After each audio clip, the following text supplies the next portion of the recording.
Thank you. Thanks to Stop the War for inviting me. I visited Libya twice over the past 6 months of the crisis. The first time I was on a peace mission, and the second time I was a correspondent for Press TV, and I also did some reporting for Russia Today. I left just after the so-called fall of Tripoli, and I was there during that horrendous week of the fighting in Tripoli.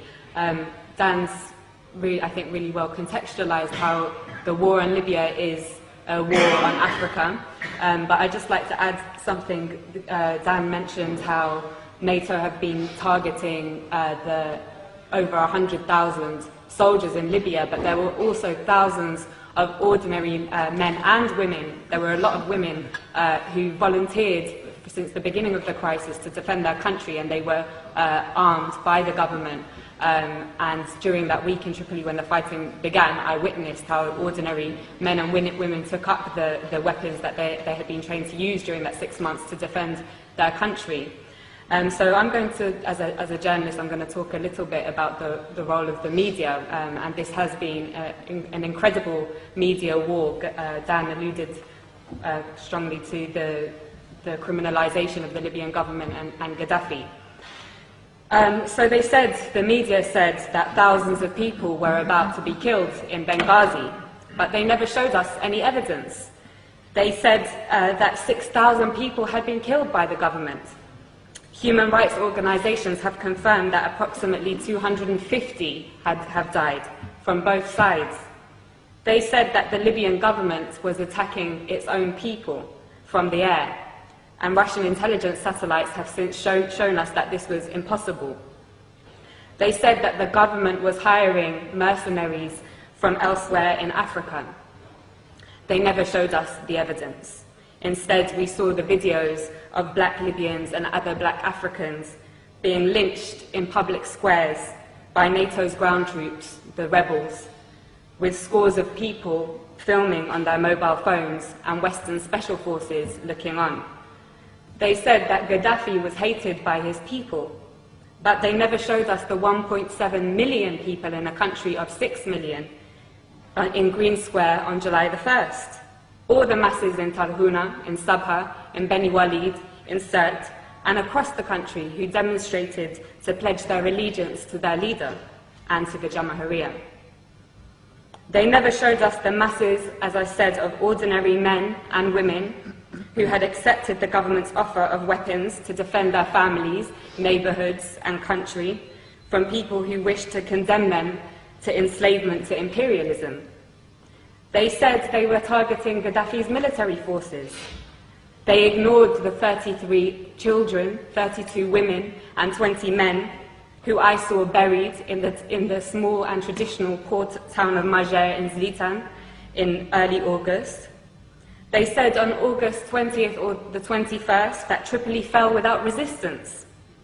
But they didn't tell us that in 12 hours alone, 1,300 people were massacred in that city and 900 were injured. They said that Tripoli fell without resistance and that Saif al-Islam had been arrested and captured and that Gaddafi's compound Bab al-Ziza was taken by the rebels. But despite that, Saif al-Islam himself showed up in the hotel where I was trapped and took a group of journalists outside to see with their very own eyes. They didn't show us the thousands of people filling Bab al-Ziza and the streets of Tripoli waving the green flag on the night of August the 22nd. They said that Tripoli fell without resistance. But they didn't show us that in the 24 hours after those journalists from all the West's major networks had seen that site, that Bab al-Ziza alone was pounded 63 times with NATO bombs. They didn't show us how all the gatherings of the people to defend their capital from those who wished to send them back to the times of colonial puppet King Idris were attacked with missiles and Apache gunships. They didn't show us how the brave people of Abu Slim, the poorest area in Tripoli, and the staunchest area of support for Gaddafi, resisted for 5 days until on August 24th, NATO attacked anything that moved and piles of bodies lined the streets. They told us that the country was liberated. 6 weeks later, the rebels have conceded that they won't be able to move their headquarters to the capital. And that the rebels have confirmed, I think it was today, that they won't be able to take Bani Walid, and Sirte also remains strong. So, Gaddafi, mass murderer, hated by his people so much that they would beg NATO to bomb their own country, hated so much that the capital city fell without resistance. Or NATO, mass murderer, killing the Libyan masses because they would die for their leader, just like in Tripoli. I know which one we have mountains of evidence for. In fact, there is so much evidence that even the Conservative Party's own mouthpiece, The Telegraph, has been unable to hide from it. Amongst their numerous reports showing that the rebels lack the popular support that Gaddafi enjoys, one article published this week reported what I heard throughout my stay in Tripoli. A resident of Sirte, Susan Farjan, said, "We lived in democracy under Muammar Gaddafi. He was not a dictator. I lived in freedom. Libyan women had full human rights. It isn't that we need Muammar Gaddafi again, but we want to live just as we did before." In the same article, 80-year-old Mabruka says, "Life was good under Gaddafi. We were never afraid." Again, in the same article, another elderly lady says, "They are killing our children. Why are they doing this? For what? Life was good before." And yet another says, "Everyone loves Gaddafi, and we love him because we love Libya. Now the rebels have taken over, we might have to accept that, but Muammar will always be in our hearts." The spectacular U-turn of Al Jazeera, from being a somewhat critical voice of imperialism's wars of aggression in Iraq, Afghanistan, and Palestine, to being an open facilitator of the same aggression against Libya, Syria, and even now the progressive nations of Latin America, was perhaps the greatest propaganda trick I have seen in my lifetime. Co-opting the support of their faithful Arab viewers in the West, whose voices garnered particular prominence during the fashionable so-called Arab Spring, was an important move in order to get all progressive circles in the West to join in the essential criminalization of Gaddafi, when those very circles should have, in contrast, been elevating the status of the not-so-fashionable Libyan Jamahiriya and learning from it. Now all cards are on the table. Al Jazeera's Director General Wada Kanfar has resigned following the release of WikiLeaks cables, which revealed he has been taking orders from none other than the CIA. He has been replaced by a member of the Qatari royal family, which has been heavily engaged in the war against its fellow Arab brothers and sisters in Libya. But despite the role of Al Jazeera being clear as day now, it continues to get away with the same tricks of tugging on the liberal heartstrings of westernized audiences with its stories about how people in sovereign states of the global south's greatest tragedy is their lack of Western democracy, never mind that it has failed in the West. But despite Al Jazeera's interest in championing this ideology is obviously straightforward.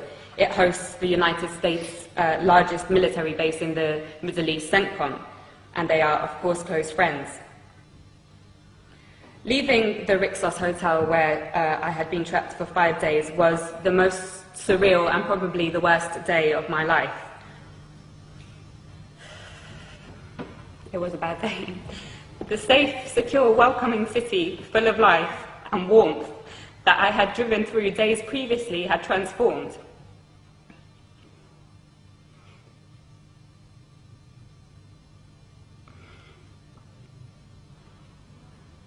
It lay in ruins, and you could not look in any direction without seeing guns or heavy weaponry. Many people had gone into hiding, been killed, and thousands of others had fled. And the people that I knew who remained, who had been the very people who had helped me to learn about the glorious recent history of Gaddafi's Libya, were inevitably traumatized and in a complete state of shock. Libya reached the point, as Dan said, of having the highest standard of living in Africa, a high level of literacy, universal healthcare, and free university education, a high status for women, in society and the greatest degree of equality for the large black population in the whole of North Africa and the Middle East. Those 40 years of revolutionary achievements have now been reversed. And for what? A year ago, after crippling wars in Iraq and Afghanistan, and with the growing economic crisis of the imperialist nations, it seemed a remote possibility that the West would have the capacity to embark on another costly and embarrassing war. It seemed that the hegemony of the West was rapidly on its way out. But as Gaddafi's close brother Hugo Chavez said in his recent letter to the United Nations General Assembly, right now there is a very serious threat to global peace, he said. A new cycle of colonial wars which started in Libya with the sinister objective of refreshing the capitalist global system, end quote. He knows that his country will be targeted in that cycle, with the very same model that they used against Libya and are now using against Syria.